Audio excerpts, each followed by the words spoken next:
코린 여러분 안녕하세요. 코비애TV입니다. 오늘 준비한 무서운 이야기는 무려 베트남에 7년이나 거주하신 코비애TV 구독자 밍님의 제보 사연입니다. 그럼 이야기 바로 시작하도록 하겠습니다.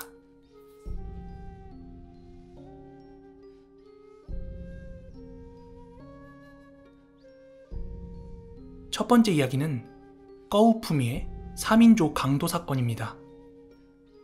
방금 말씀드린 꺼우푸미에서 꺼우라는 말은 교각 또는 다리라는 뜻인데, 그러니까 한국 사람들은 거기를 푸미교라고 부릅니다.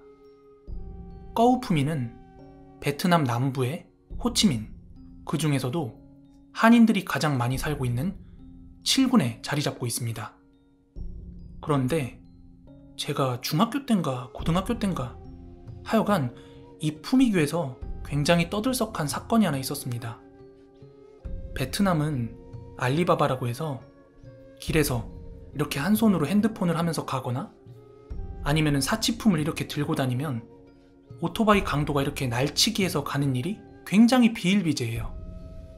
그런데 이렇게 손에 들고 있는 소지품을 채가는 일은 워낙 비일비재하기 때문에 듣기도 많이 듣고 보기도 많이 봤는데요. 저도 이런 경우는 처음 봤습니다.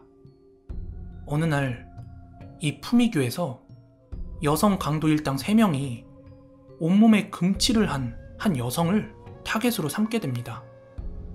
베트남 부자들이 진짜 금을 좋아하거든요. 있는 거 티내려고. 근데 우리나라처럼 얄쌍하고 고급스러운 그런 금이 아니라 진짜 알맹이 크고 두꺼운 그런 걸 되게 좋아해요. 하여간 타겟이 된 그 여자도 손목에는 금팔찌, 손에는 두꺼운 금반지들, 금목걸이, 명품 가방, 이렇게 금부치들을 치렁치렁 달고 있었나봐요. 그런데 이걸 그냥 날치기 했다면 제보도 안 했을 거예요. 그 3인조 여성 강도가 손에 있는 금부치들을 가져가려고 오토바이를 타고 가다가 그 여자의 손목을 칼로 썰어버린 거예요. 하지만 그 계획이 실패를 해서 피해자의 손이 완전히 잘리지 않고 대롱대롱 막 피철철 나면서 매달려 있었던 거예요. 그래서 그대로 이제 붕대를 감고 병원으로 후송이 됐는데요. 그런데 그 사건이 벌어진 시간이 당시 제가 다니던 학교 호치민시 한국국제학교의 셔틀버스 운행 시간 중이었어요. 그래서 많은 학생들이 그 장면을 목격할 수밖에 없었습니다. 그리고 결국 그 사건의 범인 3인조 여성 강도는 검거가 되었는데요. 나중에 그 범행에 쓰인 범행 도구가 기사에 나왔는데요. 칼이었는데 그 요리할 때 쓰는 중식도 있죠. 이 네모난 큰 칼. 그걸로 사람 손을 그렇게 만들었더라고요. 물론 당연히 범죄자들이 문제긴 한데 베트남에서는 너무 부티를 내면 이런 크고 작은 사건 사고들이 발생을 할 수가 있습니다. 두 번째 이야기인데요. 두 번째 이야기도 호치민 7군이 배경이 됩니다. 호치민 7군에는 크레센트몰이라고 하는 굉장히 큰 쇼핑센터가 하나 있습니다.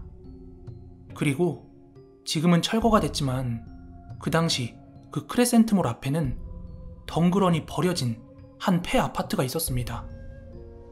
그런데 그 아파트 앞에서 오토바이 교통사고가 굉장히 잦았습니다. 베트남에는 원래 오토바이가 워낙 많고 사람들이 양보 운전 모르고 되게 공격적이라서 여기저기 사고가 원래 잘 나긴 해요. 하지만 이 아파트 앞에서는 차 대 차, 오토바이 대 오토바이 사고가 아니라 유독 혼자 벽에 박는다든지 넘어지는 사고가 비일비재했어요. 그리고 이 사고 당사자들의 증언이 대부분 비슷하거나 일치했다고 합니다. 오토바이를 운전하고 있는데 갑자기 어떤 여자가 도로로 뛰어들었다든지 혹은 오토바이를 타면서 잠깐 주변을 살폈을 뿐인데 갑자기 없던 여자가 도로 중앙에 서 있다든지 이런 증언들이었어요.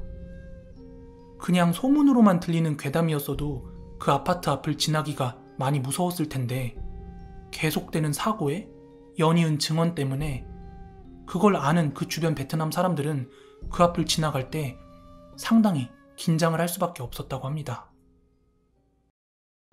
마지막 세 번째 이야기인데요. 이게 하이라이트입니다. 호치민 7군에 좀 크고 유명한 비호텔이라고 있거든요. 여기서 일어난 괴담인데 이 괴담은 여러 한인분들이 이미 많이 알고 계세요. 어느 하루였는데요. 한국인 여행객 2명이 이 비호텔에 투숙을 하게 됩니다. 그리고 이 여행객 2분 중 한 분은 베트남어를 좀 하실 줄 아는 분이고 한 분은 완전히 할 줄 모르는 분이셨대요. 하여간 그 2분이 비호텔에서 투숙 중에 오후에는 여기저기 막 관광을 다니다가 저녁이 돼서 방에 돌아오신 거예요. 방에 돌아오셔서 2분이서 침대에 마주보고 앉아가지고 이런저런 이야기를 나누고 있었대요. 그런데 잘 이야기하다 말고 갑자기 문 쪽을 바라보고 있던 투숙객 한 분이 마주 앉은 사람한테 야, 집에 가가 베트남어로 뭐야? 이렇게 물어보더랍니다. 그래서 베트남어 할 줄 아는 그 일행분이 디 베냐 이렇게 알려줬대요. 그랬더니 그 문 쪽을 바라보고 있던 분이 갑자기 디 베냐! 디 베냐! 하면서 미친 듯이 외치기 시작했대요. 왜 그랬나 나중에 알고 봤더니 2분이 대화를 나누던 중에 등지고 있던 분 뒤쪽 호텔 벽을 통해서 베트남 전통 복장인 아오자이를 입은 여자가 자전거를 타고 슥 나타나더니 대화를 하는 일행분을 방문 앞에서 멍하니 쳐다보더래요. 문 쪽을 바라보고 앉아있던 분은 그걸 정면으로 목격하고선 너무 놀라가지고 집에 가, 이게 베트남어로 뭔지 물어봤던 거예요. 그렇게 몇 차례를 집에 가라고 미친 듯이 외쳤더니 슬그머니 반대편 벽을 통해서 지나갔다고 합니다. 구독자분의 제보 내용은 여기까지고요. 저도 길다면 길고 짧다면 짧은 1년이라는 시간을 베트남에서 지내다 왔는데요. 그래서 그런지 이 사연을 읽어보면서 그 상황이 어땠을지, 장면이 어땠을지 이런 게 좀 생생하게 그려졌거든요. 오늘 이야기들의 주 배경이었던 호치민 7구는 한인들이 가장 많이 거주를 하고 또 돈 좀 있다는 베트남 사람들이 많이 거주하는 곳이에요. 제가 있던 곳은 3군이었는데 오토바이로 안 막히면 한 20분? 막히면 4, 50분 정도 걸리는 그 정도 위치였어요. 그 3군에서도 제가 살던 동네가 레반시라고 하는 동네였거든요. 근데 제가 벌써 베트남에서 한국으로 돌아온 지가 7, 8개월 정도 돼가지고 그 동네는 요즘 어떨까 하고 인터넷을 검색해봤어요.